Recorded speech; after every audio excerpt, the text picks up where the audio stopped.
Hello नमस्कार and welcome back to our channel culture box. तो आज हमारे साथ है इस चैनल के मेंबर आशीष और आज हम इनके बात करेंगे इनकी कुछ लाइफ के बारे में। तो जैसे कि हमने अपने पहले वीलॉग में बताया था, ये एक टेक्नो कमर्शियल मैनेजर है एक रिनाउंड ब्रांड के साथ। तो चलिए चलते हैं और जानते हैं इनके लाइफ टाइम एक्सपीरियंस। तो चलिए आशीष, शुरुआत करते हैं आपके स्कूल टाइम के बारे में। तो एग्जैक्टली आप कैसे बचे थे अपने स्कूल टाइम में और क्या आपका स्कूल टाइम एक्सपीरियंस है? तो रूपाली, आपको पता होगा जैसे मेरा schooling saint Martin diocesan school Delhi cantt से हुआ। ये क्रिश्चियन स्कूल था हमारा। तो शुरू से मैं काफी नॉटी बच्चा था जिसका सारा ध्यान सिर्फ खेल खेल में लगता था, जिसको सिर्फ ये था कि मुझे आउटडोर गेम्स खेलना है, फटाफट पढ़ाई कर लो, बस गेम खेलने जाऊँ। तो कुछ ऐसा हुआ। और सबसे खास बात ये रही स्कूलिंग के टाइम की, हमारी जो भी एजुकेशन थी हमारे पेरेंट्स ने काफी सपोर्ट किया। और साथ साथ में ये हुआ कि हमें ट्यूशन या कोचिंग जाने की जरूरत नहीं पड़ी।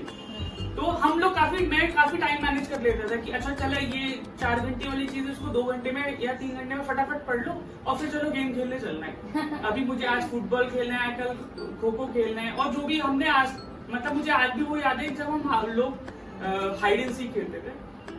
तो school was very good. Discipline सिखाया स्कूल ने, टाइम बाउंड सिखाया। स्कूल काफी स्ट्रिक्ट था इन टर्म्स, क्योंकि वो एक डिफरेंस बैकग्राउंड के साथ था। तो एक ये सब चीज रही। और साथ साथ में मैंने स्कूल की जो मस्तियां, मजाक, हंसी माहौल और जो फ्रेंडशिप का जोन होता है, इसका आपको भी पता होगा कि जो स्कूल के फ्रेंड्स होते हैं वो जिंदगी भर आपके साथ रहते हैं। और जब वो शीशा फोड़ा था और हमने वो सब ऐसे किया था। तो आई रिमेम्बर दैट डे जब आप दिवाली का टाइम था और आप लोगों ने समवट बॉम्ब लगा दिया था वो प्रिंसिपल एसी के नीचे। So this was the incident. उससे काफी सीख भी मिली और हमें डांट भी पड़ी। और इवन टचवुड सब कुछ किसी को कोई एक्सीडेंट हुआ। तो उसके बाद धीरे धीरे स्कूल बढ़ता गया और स्कूल के साथ जैसा बच्चा ग्रो करता है हमारी मेंटालिटी, सोच, हमारा एजुकेशन, नॉलेज, वैल्यू सब कुछ बढ़ता गया। फिर धीरे ये टाइम आया जो 11th-12th का टाइम था, जो एक पीक करियर डिसाइडिंग फैक्टर था। तो मैं शुरू से ही काफी फ्लाइंग एविएशन की तरफ पैशनेटेड था और इंटरेस्टेड भी था, क्योंकि मेरे बोथ पैटर्नल और maternal great parents they are from different background. तो वो हमेशा एक इंस्पायरेशन और मोटिवेशन स्टोरी मुझे हर लेवल पे, मेरा एक लाइफ के साथ एक फ्लाइंग एविएशन का पार्ट जुड़ गया था। और यू वोंट बिलीव इट कि मैं जस्ट इंसिडेंट से बता रहा हूँ। जब मैं 11th-12th के स्टैंडर्ड में था तो there is a book called from the ground up. ये एविएशन की बुक है। जो व्यूअर्स भी एविएशन से होंगे दे नो कि ये बुक का कितना इंपॉर्टेंस है। वो मैंने पूरी ढंग से पढ़ ली थी।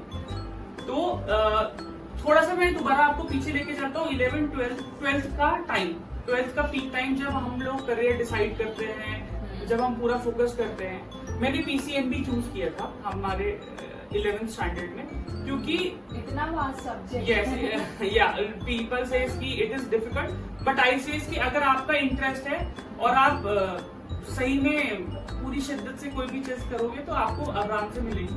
तो उसको चूज करने का ये था मोटिव कि मुझे बायो कभी जिंदगी में छोड़नी नहीं है, because I love that subject overall. Aviation में जाने के लिए आपको इतना क्राइटेरिया होल्ड करना है percentile, which is something an average criteria because हर एक इंस्टीट्यूट के लिए 60% तो चाहिए। 60% था और उनके कुछ बाकी भी क्रेडेंशियल्स थे, तो मैं आपको वो आगे बता दूंगा।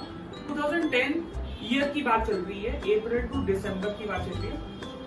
तो हम पास आउट हो रहे थे, प्लस साथ साथ में हमारा उस ईयर हमारा स्कूल का, जिसका शॉर्ट फॉर्म हम बोलते हैं SMTS, उसका 50 ईयर्स हो रहा था। तो दैट वाज अ कम्प्लीटली बहुत बड़ा इवेंट। That golden jubilee वाला टाइम। कुछ ना कुछ चीजों में पार्ट लिया, माइट भी, जैसे मैंने अपना सिंगिंग में पार्ट लिया था, जो कैरल जो हम गाते हैं। तो that was a complete show. और वो that was a wonderful show. ये नवंबर में हुआ। और सबसे खास बात ये रही कि अप्रैल जब सेशन शुरू होता है, अप्रैल और फिर 2 महीने छुट्टियां, फिर जून जुलाई ऑनवर्ड टिल नवंबर दिसंबर हम लोग सिर्फ डांस, मस्ती अपना एंटरटेनमेंट, सिंगिंग प्रैक्टिस, क्वायर, ये सब करते हैं। डिस्पाइट कि हम एक पॉइंट पे ये भी भूल गए थे कि हम 12th स्टैंडर्ड के स्टूडेंट हैं और बोर्ड एग्जाम देने और बोर्ड एग्जाम है, और बच्चे उस टाइम फोकस कर रहे थे और हम पूरी मस्ती कर रहे थे। सो गोल्डन जुबली के बाद मैंने टाइम मैनेजमेंट, जो मेरा स्किल जो मैंने सीखा था, वो चीज मैंने मैनेज की कि मेरे पास सिर्फ 5 महीने and I have drill down into the deep subject. मैंने फोकस करके पढ़ा and we have given successful, पूरी क्लास ने भी सक्सेसफुली एग्जाम दिया and I scored a very good percentile in that subject. तो आई थिंक आपने अपना सारा कुछ मैनेज करा, गोल्डन जुबली भी Yes. मैनेज करा, पढ़ाई भी मैनेज करा, इवन आपने अपना फ्लाइंग करियर पे भी ध्यान दिया। Quite interesting. तो चलिए चलते हैं हम अपने नेक्स्ट क्वेश्चन की तरफ। तो जैसे कि हम सबको पता है कि आप बहुत ही ज्यादा पैशनेट थे अपने फ्लाइंग करियर को लेके, और इवन आपने उसके लिए प्रिपेयर करा एंड देन आप फिर कनाडा भी गए अपने उस ड्रीम को परस्यू करने के लिए। तो कैसे रहा आपका वो वहाँ पे एक्सपीरियंस, और कैसे रहा आपकी वो जर्नी? पाली, आपने ये क्वेश्चन पूछ के मेरा लाइफ का सबसे इम्पोर्टेंट इवेंट टच किया है। तो ये बात है 2011 की, जब मैंने अपने 11th और 12th स्टैंडर्ड में PCMB चूज किया था, और इस फ्लाइंग के लिए PCM रिक्वायर्ड था विद 60% ऑफ परसेंटाइल। तो क्योंकि मैं 11th-12th से पैशनेटिंग था और ये चीजों के को पूरा मैं ड्रिल डाउन करके सर्च कर रहा था कि मुझे कैसे करना है, which is the best school, कहाँ से करूँ, लोकेशन, बाकी सारी इससे रिलेटेड फैक्ट्स फिगर्स। तो मेरे को सर्च करके ही पता चला कि कनाडा में फ्लाइंग करना is one of the challenging and one of the opportunity thing. क्योंकि चैलेंजिंग इसलिए मैं बोल रहा हूँ यहाँ, क्योंकि वहाँ का टेम्परेचर और क्लाइमेट बहुत हार्श है, और जितने भी मैंने रिव्यूज पढ़े, जितने भी मैंने सजेशंस लिए, उन्होंने बोला कि अगर आप कनाडा से फ्लाई कर लेते हो और आप उस हार्श क्लाइमेट में अपने आप को ट्रेंड और ड्रिल कर सकते हो, तो आप फिर किसी भी क्लाइमेट में आप फ्लाई कर सकते हो। और एक एविएशन के पर्सपेक्टिव से टेम्परेचर और ये सब चीज बहुत इंपॉर्टेंट रहती है। हाँ जी। तो वेदर कंडीशन बहुत मायने रखती है। या वेदर कंडीशन, टेम्परेट जोन्स बहुत ज्यादा फैक्टर करते हैं। तो जब मैं ये सर्च कर रहा था, तो आफ्टर 12th मेरे पास एक चेकलिस्ट आई जो मुझे एक एक पॉइंट फुलफिल करना था उस क्राइटेरिया को पाने के लिए, that is for student visa. तो उसके अंदर कुछ क्राइटेरिया थे। IELTS international English language testing system, उसके अंदर आपको कम से कम 5.5 बैंड रिक्वायर्ड था। फिर मुझे मेडिकल कराना था, वो भी क्लास 1 मेडिकल, कैनेडियन डॉक्टर से, जो इंडिया में डॉक्टर कैनेडियन रिक्रूट थे या लाइसेंस होल्डर थे। उसके बाद मुझे पुलिस वेरिफिकेशन कराना था, उसके बाद मुझे वीजा फाइल करना था, उसके बाद मुझे कुछ पर्टिकुलर्स जैसे इंश्योरेंस होता है, जैसे इंडिया वहां जा रहे हैं तो इंश्योरेंस भी होता है, हाँ, वो मैंडेटरी है स्टूडेंट, और वो भी सब चीजें कर रही थी। तो ये काफी टाइम कंज्यूमिंग था पैटर्न, और इसमें मेरे 6 से 7 महीने लगे ये सब चीजें प्रोसेस करने में, पूरा कंप्लीट करने में।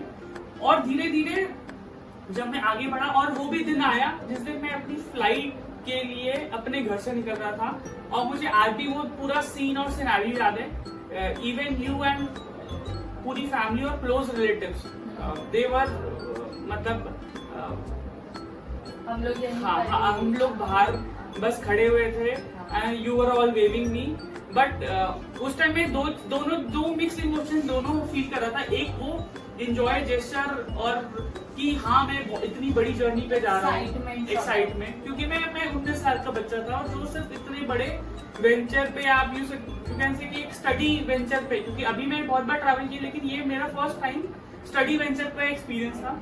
अब्रॉड जाना और कनाडा इतना अब्रॉड और बहुत दूर। इट इज लाइक लोग ने बोले अरे यार तो ये बच्चा 7 समुद्र पार जा रहा है। तो कुछ ऐसा था, और साथ साथ में मैं एक मिक्स दूसरा इमोशन ये भी फील कर रहा था, जहाँ मेरे parents, you and family member, they were quite something sort of a numb, because वो चीज वो एक्सप्रेस नहीं करना पा रहे थे, लेकिन मैं कनेक्ट करके उनसे इमोशंस फील कर पा रहा था।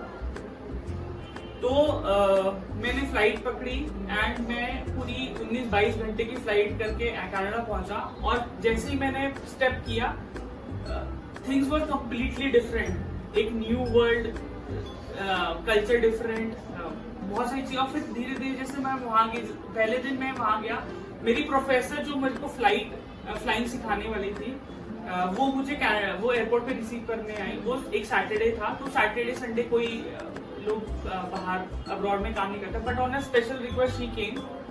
और उस दिन मैंने कॉटेज अपना फाइनल किया जो एयरपोर्ट के पास था। और नेक्स्ट दिन से हमारी कॉन्टिन्यूस ऐसा रेगुलर जर्नी ऑफ फ्लाइंग चालू हुई। तो उसके अंदर पहले कुछ ग्राउंड क्लासेस होती हैं, उसके बाद आप फ्लाइंग के लिए जाते हो विद योर इंस्ट्रक्टर, और उसके साथ फिर आप कुछ चेक्स के बाद आप सोलो एंड फिर मल्टीपल एक्सरसाइज करते हो चीजें। तो सब कुछ अच्छा जा रहा था। मैं धीरे धीरे उस क्लाइमेट में, उस एनवायरमेंट में सेटल अप हो रहा था। मेरे लिए बहुत चीजें डिफरेंट थी, temperature, food habits, living experience, वहाँ का लोग, वहाँ के नए दोस्त बनाए। कुछ ऐसे दोस्त थे जो मेरे से कुछ डबल ऑफ एज थे, कुछ मेरे जैसे ही एज वाले बच्चे थे, कुछ हेलीकॉप्टर सीखने आए थे, कुछ अलग अलग एविएशन एयरक्राफ्ट सीखने आए थे। बट बीच में मुझे एक सबसे बड़ा शॉक जब मिला, जब मुझे एक मेडिकल चेक के लिए जाना था, और it was a regular medical check जो कुछ टाइम के बाद मेडिकल चेक्स होते हैं एविएशन में, that is a mandate part. और वो कनाडा में एक कैनेडियन डॉक्टर्स और जो रिकॉग्नाइज उनके ऑथराइज हॉस्पिटल हैं वहीं से होता है। तो एक सबसे बड़ी बिगेस्ट शॉक न्यूज ये मुझे मिली कि दे सेड कि you are having some medical problem in your eyes, so आप किस आईज में? लेफ्ट आईज में, and you can't go for your commercial pilot licence. Friends क्या होता है कमर्शियल और प्राइवेट में एग्जैक्टली? सो कमर्शियल में आप एक कमर्शियल प्लेन उड़ा सकते हो फ्लाइंग के बाद, कुछ अपने सिमुलेशंस और वो सब करने के बाद, सर्टेन ऑफ आवर्स के बाद। और आप प्राइवेट पायलट पीपीएल लेके आप अपने रिक्रिएशन प्रोसेस के लिए यूज कर सकते हो। आप if you are having a private jet तो फिर आप प्राइवेट पीपीएल करके उड़ा सकते हो। और अगर आपको कमर्शियली जैसे जो हमारे इंडिगो या फिर स्पाइसजेट ऐसे कंपनीज में पायलट होते हैं वो कमर्शियल, वो सीपीएल होल्डर्स होते हैं। ओके। तो मेरे लिए शॉक बहुत इसलिए बड़ा हो गया क्योंकि एक तो मैं उसके लिए 11-12 से प्रिपेयर कर रहा था। मैंने अपना पूरा पैशनेट ड्रीम, और सबसे इम्पोर्टेंट होता है टाइम, मनी, ये सारा इन्वेस्ट किया था विद द टाइम। और वो एक बार में मेरी को पूरी इमेज शैटर होते हुए दिखी, तो शायद वो मेरे लिए काफी हर्ट ब्रेकिंग था। मतलब उस शॉक को मैं एक पॉइंट पे रेजिस्ट कर पाना बड़ा मुश्किल हुआ।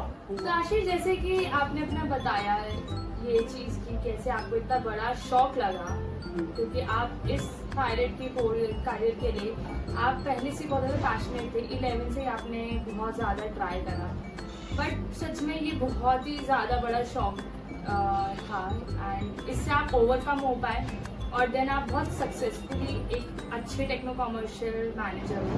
आई थिंक उस चीज़ के लिए हमें सबको सीखना चाहिए कि कैसे अपने डाउनफॉल से एक इंसान सीखता है और कैसे अपने पैरों पे वापस खड़ा होता है। तो चलिए चलते हैं आपके नेक्स्ट क्वेश्चन की तरफ। तो ये है रिलेटेड टू आपके वीएफटेक फूड टेक के बारे में। तो इतना बड़ा शिफ्ट पायलट से डायरेक्टली फूड टेक, ये कैसे हुआ और कहाँ से पता चला आपको इस कोर्स के बारे में? तो रूपाली, आपने सही क्वेश्चन पूछा कि इतना बड़ा शिफ्ट, आप सही बोल सकते हैं कि इसको प्लान बी, और ये काफी कम टाइम में फिगर आउट हुआ क्योंकि बस टाइम बहुत लेस था, और चीजें समझने के लिए और समझाने के लिए, अपने आप को कन्विंस करने के लिए, मेंटल स्टेबिलिटी लेने के लिए टाइम बचा ही नहीं था। अब मैं कह सकता हूँ ये सब चीजें। तो ये इंस्पिरेशन वहीं से आया कनाडा से, क्योंकि मैंने एक चीज फिगर आउट की और एक चीज डिफरेंस देखा कि कनाडा के लोग और उनका eating habits was more towards the processed food and packaged food, जो 2010 के सिनेरियोज में इंडिया में इतना फ्लरिश नहीं था। सिचुएशंस यहाँ बहुत थोड़ी डिफरेंट थी वहाँ के कंपैरेटिव। कमिंग स्कोप मुझे इंडिया में काफी अच्छा दिख रहा था, और एक ऑब्जेक्टिव ये था कि वहाँ तो ऑलरेडी ये स्कोप बहुत बड़ा है। तो मैंने पॉसिबल प्लेस रिसर्च शुरू की और मैंने एक college, one of the best college वहाँ फिगर आउट किया, that is British Columbia institute of technology, ये वैंकूवर में था। और मैंने उनके कोर्स मॉड्यूल देखा, सारे फैक्टर्स फिगर आउट किए। तो they were offering BSc food technology. It was a 4-year programme, regular continuous programme था। तो मैंने उसी दिन उनके काउंसलर से बात की है, got a appointment into very next day. मैंने बताया और उन्होंने मुझे पर्टिकुलर्स बोले कि आपके पास आइल्स होना चाहिए, वो मैंने ऑलरेडी दिया था, मेरे पास था ही। उसके साथ मैंने आलियंस फ्रांस दिल्ली से 11 जब मैं 12 मतलब फ्लाइंग के टाइम जा रहा था तो मैंने यहाँ फ्रेंच कोर्स भी किया था 108 आवर्स का। ये भी मुझे काफी हेल्पफुल था क्योंकि एडवांटेज मिलती है इससे। तो ये कनाडा में ये फ्रेंच का क्या एडवांटेज? आई थिंक वहाँ पे इंग्लिश ही ज्यादा बोला जाता है। हाँ, अगर वैंकूवर की स्पेशली बात की जाए तो वहाँ पंजाबी फर्स्ट लैंग्वेज है, फ्रेंच और इंग्लिश को सेकंड प्रायोरिटी लैंग्वेज पे देखते हैं। तो मुझे इंग्लिश, फ्रेंच और पंजाबी तीनों अच्छी तरह ही आती थी। तो एक ये मेरे पास एडवांटेज रहा। और मेरे पास एक वैलिड स्कोर था, PCB यहाँ यूज हुआ, जो मैंने 11th स्टैंडर्ड में जब मैं बोल रहा था कि मेरे को बायो में इंटरेस्ट था, जब मैंने चूज किया तो यहाँ मेरा वो चीज PCB काम आ गया और 60 परसेंटाइल किया था विद इंट्रेंस एग्जाम था, वो देना था। बहुत सारी चीजें फिगर आउट की। और उस दिन क्या इंसिडेंट हुआ, उस दिन मैं अपने एक कजन से बात कर रहा था स्काइप पे उस शाम को, जब मैंने मम्मी पापा को बताया इंडिया में कि ऐसा है, ये कोर्स है और ये मुझे परस्यू करना है नेक्स्ट विद सब ये सारे कॉन्सिक्वेंसेस के साथ। तो माय कजिन सेड कि भाई ये कोर्स मैंने यहाँ भी देखा है एमिटी में, एक बार तू ब्रोशर देख ले। तो उसने मुझे उसी टाइम मुझे ब्रोशर शेयर किया और वहां लिखा था बीटेक इन फूड टेक्नोलॉजी। तो आई वॉज वेरी वंडर, मैं इतना क्यूरियस था उस कोर्स को जानने में। मैंने उस दिन पूरा लगभग 3-4 घंटे बैठ के उसके कोर्स में गया, सब कुछ कंपेयर किया, कोर्स मॉड्यूल देखा, सेमेस्टर वाइज ब्रेकअप्स देखा, फीस स्ट्रक्चर देखा, एडमिशन क्राइटेरिया देखा। देन आई रियलाइज कि यार मेरे को यहाँ तो बीटेक फूड टेक्नोलॉजी मिल रहा है एमिटी यूनिवर्सिटी नोएडा में, और यहाँ मुझे BSc फूड साइंस मिल रहा है। और जो मेरा इंटरेस्ट था वो मैं शुरू से ही प्रैक्टिकल ओरिएंटेड पर्सन हूँ, तो मुझे प्रैक्टिकल ओरिएंटेड पर्सन चीजों में ज्यादा इंटरेस्ट और मेरा ज्यादा इंक्लिनेशन उधर रहता है।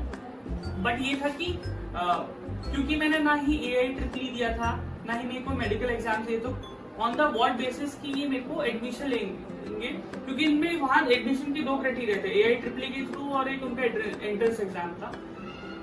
मैंने उनको फोन लगाया नेक्स्ट डे काउंसलर को इंडिया में, एंड मैंने उसको सारा बताया कि मैडम मेरा ऐसा सिचुएशन है और ना ही मैंने कुछ AIEEE एग्जाम दिया है, बट मेरे पास जो आपके एलिजिबिलिटी क्राइटेरिया के मार्क्स और ये सब चीजें। तो शी सेड कि आप फॉर्म भर दो उधर ऑनलाइन, और आप जिस दिन भी आओगे इंडिया में उस दिन आके हमारा एक एंट्रेंस एग्जाम दे देना। If you qualified it then we will give you this course. और फिर मैंने ये सब कोर्स मतलब हम लोग आपको एडमिशन दे देंगे। तो फिर मैं फटाफट वहां से वापस आया, और मुझे बीटेक फूड टेक्नोलॉजी करने में ये भी एडवांटेज मिल रहा था क्योंकि मैं घर में था, मेरा कॉस्ट सेव हो रहा था। मुझे एक टेक्निकल इंजीनियरिंग डिग्री मिल रही थी और मेरा PCB यूज भी हो रहा था, तो ये मेरे लिए बहुत बड़ी खुशी की बात थी। Amity university Noida main campus में ये एडमिशन लिया है ना, आई क्वालिफाइड दैट एग्जाम। मैंने बहुत पढ़ा उसके लिए, और चीजें जैसे मैं जितना इनपुट देता गया और वही सक्सेसफुल रेट में चीजें मिलती गई मुझे एज अ रिटर्न।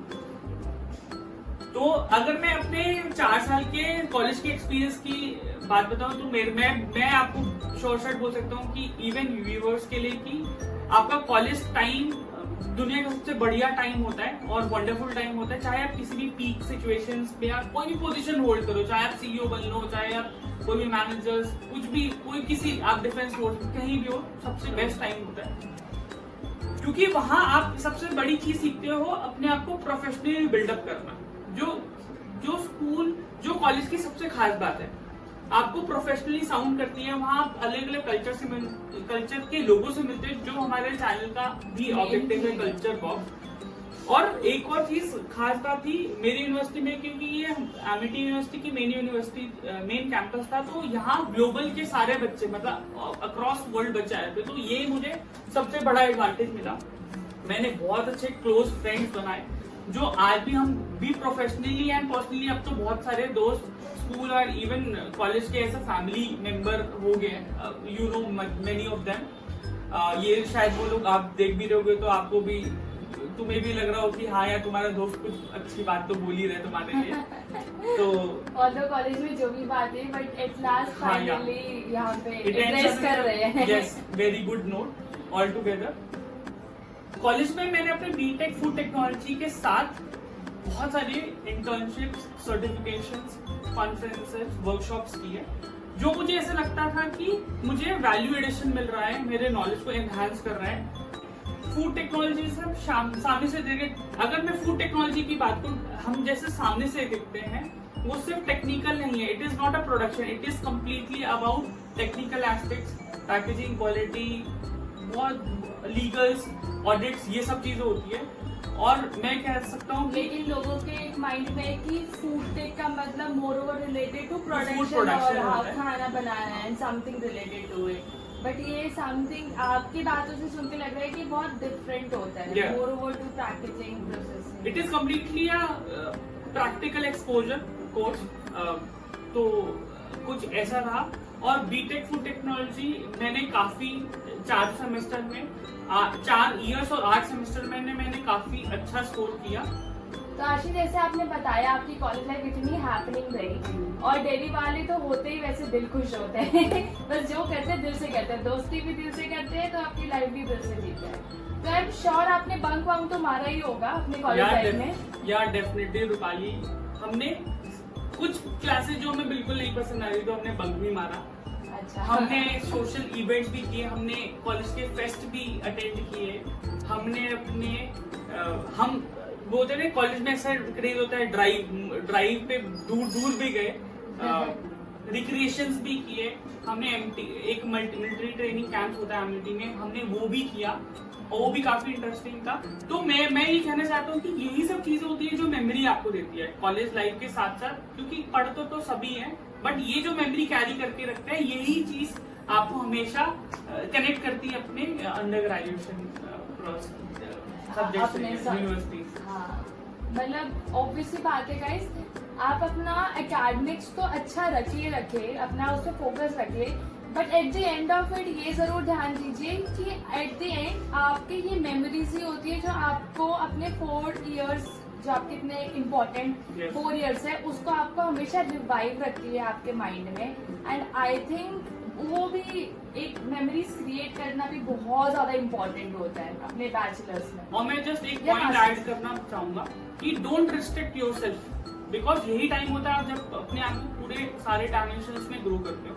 तो अगर आपने रिस्ट्रिक्ट कर लिया अपने आप को, तो शायद में आपकी ग्रोथ में आप मतलब ऑब्वियसली सही गलत का पता चलता है, गलतियों से सीखते हैं, सही को फिर आगे अपना स्ट्रेंथ बनाते हैं। तो यही आई थिंक बहुत ही अच्छी रहती है कॉलेज लाइफ की, जो कि हमें स्कूल लाइफ में नहीं मिल पाती। ऑब्वियसली कितना ज्यादा रिस्ट्रिक्ट रहते हैं हम लोग, कितना ज्यादा हमारे पे लोग हमेशा देखते रहते हैं, हम एक कंजर्व सिचुएशन रहते हैं, बट कॉलेज लाइफ में you will get a chance to explore more. And शायद यही वजह थी कि आपकी कॉलेज लाइफ इतनी इंटरेस्टिंग रही। तो गाइज, इसी के साथ एंड करते हैं आज का vlog. I am very sure कि आपको बहुत अच्छा इन्फॉर्मेशन मिला होगा, and thanks for being with us for so long. Also इसका नेक्स्ट पार्ट हम जल्दी लेके आने वाले हैं, तो stay tune with us. And guys, we both request please like, share and subscribe to our channel. and press the bell icon for the latest updates. Yes, and please stay tuned with us. Thank you so much. Bye bye and Be safe.